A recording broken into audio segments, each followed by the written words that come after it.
آج پتہ ہے آپ کو پورے ورلڈ میں، دنیا میں سب سے زیادہ کامن چیز جو بیماری ہے لوگوں کو، وہ دل کی بے چینی، دل کی گھبراہٹ۔ اب اس کو بایولوجی کے اعتبار سے بلڈ پریشر کہا جائے، بی پی کہا جائے کہ خون کا دوران اس میں پریشر زیادہ ہو جاتا ہے، یہ سارا کا سارا معاملہ دل سے ہی تو ہے۔ اس کو سائنسی نظریے سے دیکھنے والے لوگ الگ الگ طریقے سے سمجھتے ہیں کہ دل کے اندر چکناہٹ زیادہ آ گئی، خون میں موٹاپا آ گیا ہے، بلڈ جو ہے وہ تھوڑا سا تھک ہو گیا ہے، جس کی وجہ سے دوران خون کم ہو گیا اور پریشر بڑھتا گیا اور بی پی آ گیا، اٹیک آ گیا ہے، فلاں فلاں چیزیں۔ اس کو بایولوجی کے اعتبار سے دیکھنے والے، لیکن صوفیہ اکرام فرماتے ہیں جب جب گناہ زیادہ ہوتے ہیں دل کے اوپر دورہ بڑھ جاتا ہے، دل کی بے چینی اور گھبراہٹ بڑھ جاتی ہے۔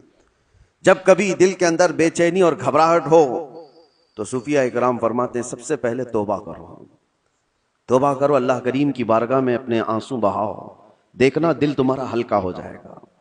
اور قرآن کیا کہتا ہے؟ قرآن یہ کہتا ہے جو ایمان والے لوگ ہیں ان کے دلوں کا اطمینان اللہ کے ذکر سے ہوتا ہے۔ الا بذکر اللہ تطمئن القلوب، آگاہ ہو جاؤ، اللہ کے ذکر سے دلوں کو سکون ملتا ہے۔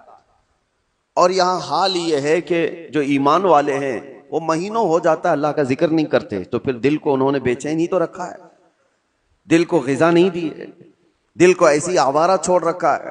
ارے میاں، جسم کو صبح سے لے کر رات تک کھانا نہ دو تو یہ نڈھال ہو جاتا ہے، چکر آنے لگ جاتے ہیں۔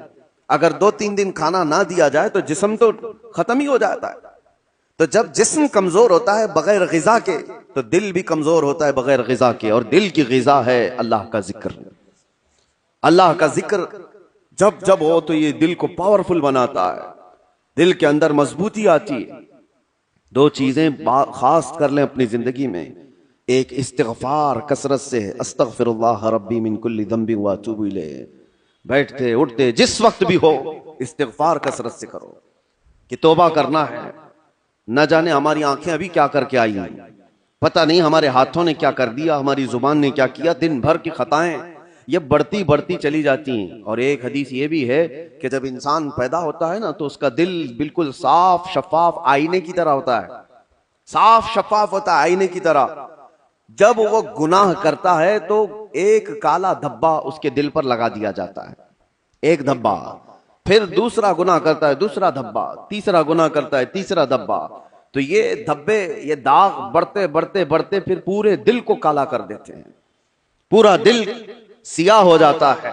اور جب دل کالا ہو جائے تو اس کی علامتیں یہ بتائی گئی ہیں کہ مسجد میں زیادہ دیر بیٹھنے کا من نہیں کرتا، قرآن زیادہ دیر پڑھنے کی طبیعت نہیں چاہتی، جلدی سے قرآن بند کر دو، جلدی سے مسجد سے نکل کر بھاگ جاؤ، نیکیوں کی طرف اس کی رغبت نہیں ہوتی، جیب میں پیسے ہوں گے لیکن کسی کو خیرات کرنے کا دل نہیں کرتا۔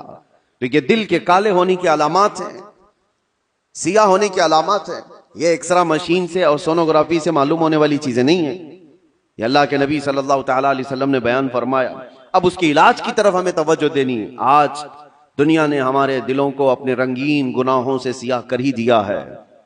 دیکھیں ہم صبح سے شام تک جن کاموں میں مصروف ہیں، اب آج سب سے زیادہ ہمارے پاس کوئی چیز مشغول ہے تو وہ ہمارا T V screen, mobile screen, نہ جانے وہ کن کن چیزوں کو دکھاتے ہوئے ہماری آنکھوں کو خرید جاتے ہیں، کنٹرول بھی نہیں رہ پاتا، اسی لیے دل پر بوجھ بڑھتا جا رہا ہے۔